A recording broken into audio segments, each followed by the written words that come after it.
পানিহাটি মেলায় নাচ ঘিরে ঝামেলা, মারপিট, মৃত্যু। রবিবার পানিহাটি উৎসবে দুই গোষ্ঠীর মধ্যে ঝামেলা বাধে। তুলে নিয়ে গিয়ে রাস্তায় ফেলে বেধড়ক মার। 3 দিন পর আরজিকরে মৃত্যু হয় আক্রান্ত যুবকের। খড়দা থানায় খুনের অভিযোগ দায়ের নিহতের পরিবারের। পলাতক মূল অভিযুক্ত, আটক 4।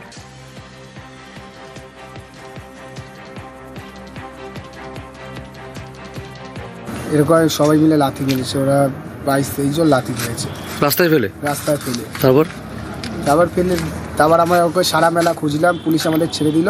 সারা বেলা আমরা খুঁজলাম, ওকে কোথাও পেলাম না।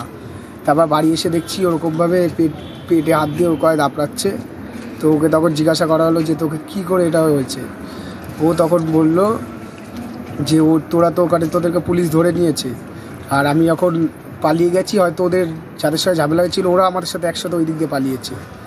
তো হয়তো ওদের সাথে দেখা হয়ে গেছে কোনো কারণে, আর ওকেই নিয়ে চলে গেছে ওখান থেকে। মহিলা হোমগার্ডের মৃত্যুতে গ্রেফতার এসআই।